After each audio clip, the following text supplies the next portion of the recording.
Stop me if you've heard this one before, but on Saturday, Daniel Cormier will fight somebody who hits like a truck, who trains under Henry Hooft, and the majority of their losses are via submission. Of course, I'm talking about Volkan No Time Oezdemir, whose only loss is via submission, but if I just said those three things, perhaps you could think I was talking about Anthony Rumble Johnson. So what I'm saying here is perhaps Oezdemir does not present anything new for Daniel Cormier to try to solve.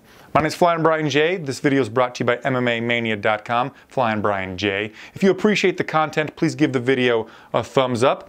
Now I'll start talking about the matchup with the tail of the tape. Volkan has a 3-inch reach advantage, which is not significant, and Daniel Cormier is used to fighting guys who are taller and have longer arms than he does because he's a short, kind of squatty fire hydrant type of man. The next thing I want to look at is that Volkan Oezdemir has 100% takedown defense, but really that stat is just being pulled from his fight against Ovince St. Preux, where Ovince did briefly get Volkan's hips to the ground, but Volkan popped right back to his feet. So it's fun to see if Daniel Cormier is going to be able to take down Volkan in this fight, or if he's going to have time to take him down, because no time could end this fight at the very beginning of the contest. The last thing on the tail of the tape that I think is interesting, maybe you might agree, is Oezdemir is 10 years younger than DC, and according to Fightnomics by Reed Kuhn with Kelly Krieger, a fighter with a 6-year youth advantage wins 65% of the time. So that might not bode well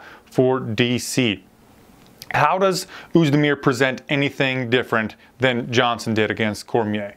Well, when Cormier fought Johnson, if the distance was closed, if Cormier was able to get his hands on Rumble, the fight was really in DC's realm, and then he could just take over from there, and then eventually Rumble might just give up his back, and Cormier obviously submitted him. That's not the case with Oezdemir. It might be to a fighter who's going to attack him's detriment to try to close the distance on him. Let's ask Misha Cirkunov, who came in there guns a-blazing, reckless, got slapped. Jimmy Manuwa thought he would take away that distance punching power, push him up against the fence, rough him up a little bit, maybe tire him out, because I don't think Oezdemir has the best cardio.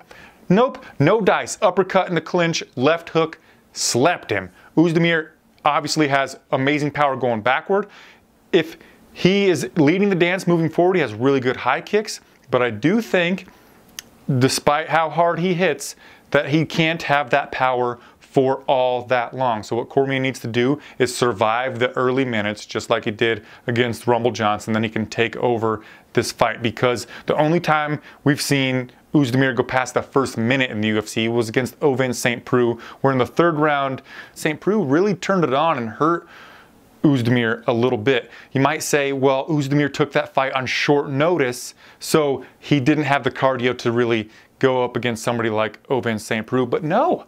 Oezdemir was in camp for a fight at another organization, so he took the fight on short notice, sure, but it wasn't like he came off the couch. He was in fight shape. The fight he was supposed to be in was in a similar time frame, so maybe he wasn't peaking, but that's just something I want to talk about. Also, Ovince St. Preux, I know we're supposed to be talking about No Time and DC, but OSP is a guy who makes great fighters look average, or at least look not that great. Just look at his fight against John Jones. Of course, we can say Jones had some ring rust or whatever, but OSP is so awkward. Perhaps his weirdness just made No Time not look as great as he really is. And of course, I already mentioned how young Oezdemir is.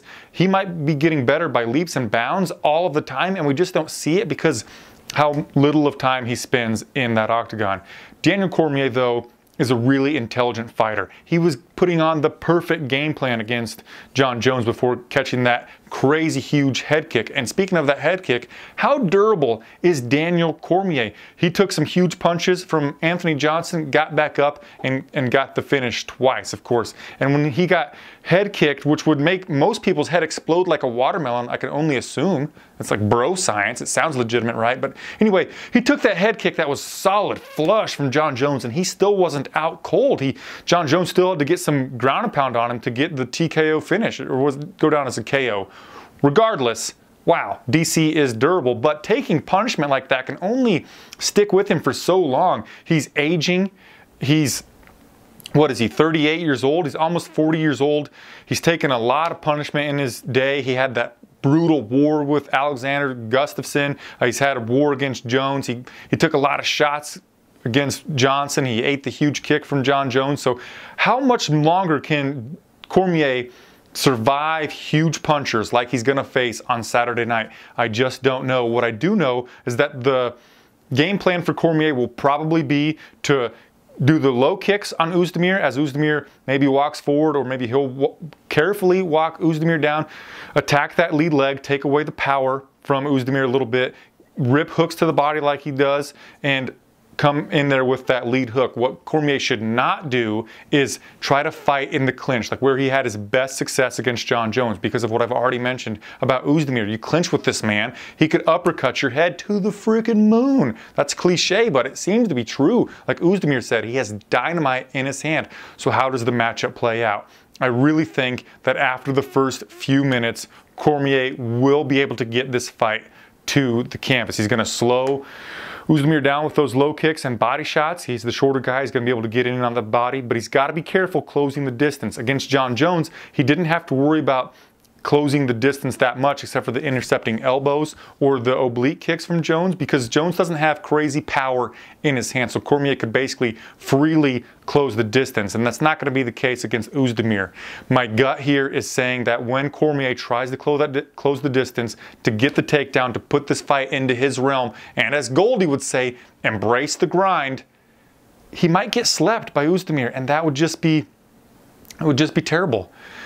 But if he can make it without closing the distance like a dummy in the first few minutes, if he plays the game on the outside, kicks that leg, kind of runs away, doesn't close the distance against Oezdemir, I think Cormier can weather that storm, get to the second round, and start working that grind. And in the third round, when Oezdemir starts to fade a little bit, Cormier will find the back and he'll get the rear naked choke victory. If you're a betting man, I'm just interested in this and I want to hear your take on it in the comment section down below.